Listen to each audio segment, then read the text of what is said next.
Hey guys, how's it going? Hankster Reviews here. So a few days ago, Ben Affleck released some test footage of Deathstroke on a video thermometer online on his Twitter account.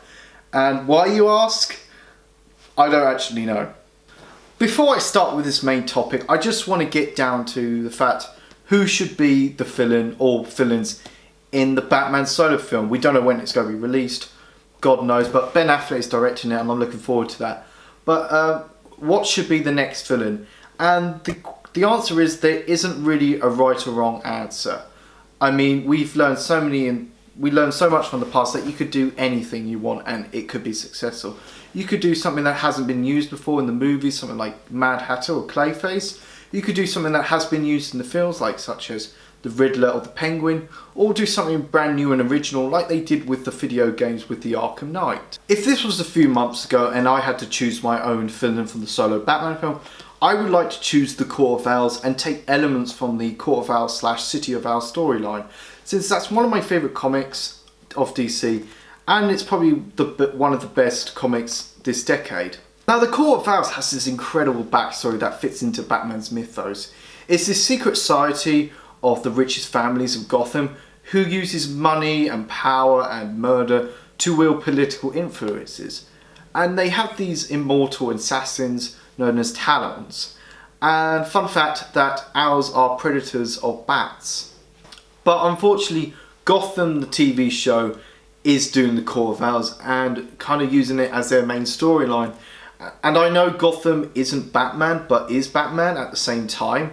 It just encourages me to get something else from the toy box, something new, that's something fresh, something that's kind of like never been done before. And I actually don't know what I want from the toy box. I definitely know what I don't want the main villain to be in the Batman solo film, and that's the Joker. I know the Joker is established in this universe, and I think Jared Leto played a great incarnation. He gave something new, something fresh, and I really liked his small performance in Suicide Squad. But I feel like there's so many options, so many villains you haven't done before. And there's been I feel like Joker has been so overused these past few years in video games, in animated films, and also in comics. And I think Batman has the best rogues gallery ever. I top them over Spider-Man, The Flash, Ninja Turtles. I just think like he has such an incredible, they're also unique in their own way. But we've already seen Joker. We've already had 3 great Batman films.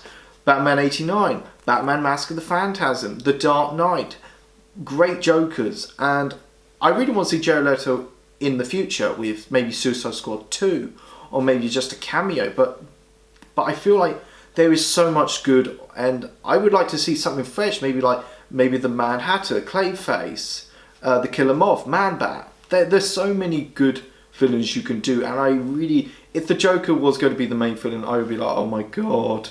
I'd rather wait for a sequel, or maybe they'll just have the Joker in the sequel too. So let's get to the main topic of the video. So a few days ago, Ben Affleck released some test footage from a video monitor of Deathstroke, and a couple of days later it's confirmed that he will be the villain in the solo Batman film. As I think that Deathstroke would be a silly villain to have in the Justice League, because even though he's super strong, he has good healing power, he has good reflexes, he would be no match for the Justice League. But in the solo Batman film, yes, that could work. What's my thoughts of Deathstroke as the villain in the solo Batman film?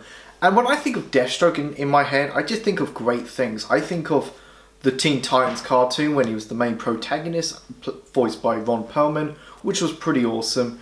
I think of the boss level in the Arkham Origins game. I know this is not Batman related, but he was the villain in the series 2 of Arrow, which I loved that season.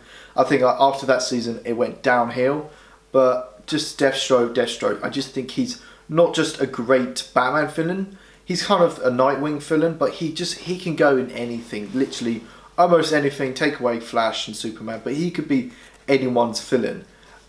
He fights with honor, and he's kind of a super soldier, so he's kind of like Captain America, but with some healing powers and stuff like that. Deathstroke is a guy who kind of fights with honor. He doesn't just go at Batman for no reason at all. So here's my kind of what should happen, the main plot in. What happens if you can have the Joker in it, but not as the main bit. You can have something like, you know, the Joker hired Deathstroke to kill off Batman or kidnap him for his own, and that could work really well. But when I think of Deathstroke is a good villain to have, even though he's not classified as a Batman villain, I would say, but he's more of a, you know, he could be any DC villain. But I feel like this is a great choice. I feel like stick with what you have. In the end of Justice League, yeah, you could do something like an end credit scene with something like, you know, Deathstroke comes out of the shadows and he hunts for Batman in that way, or something similar. I don't feel like the Justice League needs to set up this, because the purpose of Justice League by Zack Snyder is to make a great film and establish their franchise, not, oh, set up 15 other films.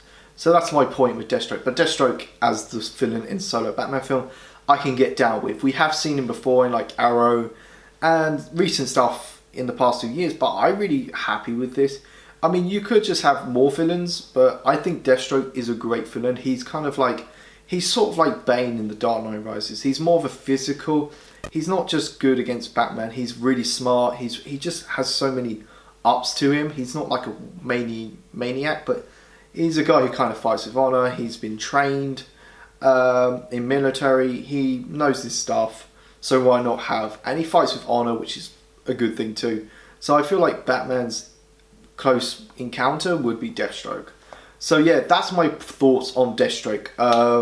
Thank you so much for watching this video, guys. Go check out my Facebook or Twitter page. Go check out my other videos. I did do a top 10 comic book films all the time, so I put a link down below. But thank you so much for watching. I will do another video next week. You guys are awesome. I've got your back.